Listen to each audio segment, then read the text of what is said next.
हैं। एक समान गति क्या है?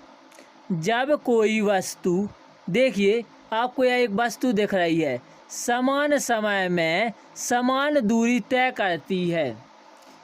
देखिए आपको यह एक बस दिख रही होगी, इसे हम वस्तु मान लेते हैं। यह एक समान समय में, देखिए 1 घंटे में यह 30 किलोमीटर चलती है, अगले भी 1 घंटे में 30 किलोमीटर चलती है। मतलब समान समय में समान दूरी तय करता है। देखिए तो वस्तु की ऐसी गति को एक समान गति कहलाती है। इसमें वेग नियत बना रहता है, अर्थात बदलता नहीं है। देखिए इसमें वेग नियत रहता है, मतलब वेग बदलता नहीं है। मतलब ऐसा नहीं है कि बस पहले तेज भाग रही हो फिर धीमी चल रही हो, ऐसा नहीं है। बिल्कुल एक नियत गति बनी हुई है।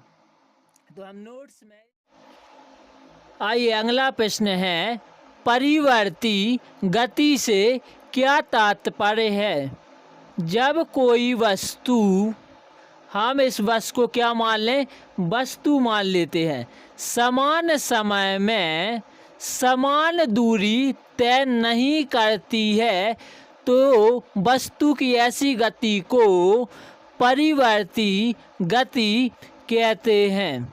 देखिए समान समय में समान दूरी तय नहीं करती है। आप 1 घंटे में देखिए इस बस ने 20 किलोमीटर तय की, अगले 1 घंटे में 45 किलोमीटर, फिर 15 किलोमीटर। मतलब समान समय में समान दूरी तय नहीं करती है। देखिए आप देख पा रहे होंगे कि समान समय 1 घंटे में अलग अलग दूरी तय कर रहा है, मतलब समान दूरी तय नहीं करती है। तो वस्तु की ऐसी गति को परिवर्ती गति कहते हैं। आप नोट्स में यह लिख लेंगे। देखिए आगे क्वेश्चन है, अपेक्षिक वेग क्या है? लिखिए, किसी एक वस्तु का किसी दूसरी वस्तु के सापेक्ष वेग अपेक्षिक वेग कहलाता है। देखिए एक वस्तु का है, आपको यह एक वस्तु मान लीजिए इस कार को, दूसरी वस्तु के सापेक्ष, देखिए दूसरी वस्तु के सापेक्ष वेग अपेक्षिक वेग कहलाता है।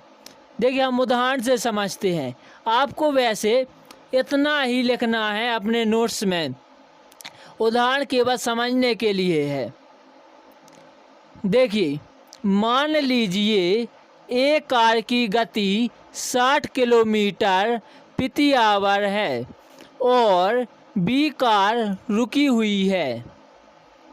तो देखिए बी के सापेक्ष ए का वेग, देखिए इस बी के सापेक्ष हमें ए का वेग निकालना है। तो हम किस प्रकार निकालेंगे?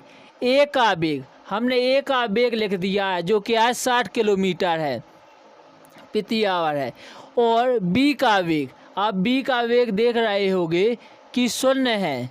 तो हमारा आंसर क्या आ जाएगा? 60 किलोमीटर प्रति आवर। बी को ए इस गति से आगे जाती हुई दिखेगी। और मान लीजिए आपको ए के सापेक्ष बी का वेग निकालना है। तो आप किस प्रकार निकालेंगे? आप लिखेंगे बी का वेग, हमने इस बी का वेग लिखा जो कि क्या है? 0 है, और फिर हमने ए का वेग लिख दिया है जो कि क्या है? 60 है। तो आपको एक -60 किलोमीटर प्रति आवर आंसर आ जाएगा। यदि आपको प्रश्न में केवल इतना पूछा जाए तो आप इतना ही लिख देंगे।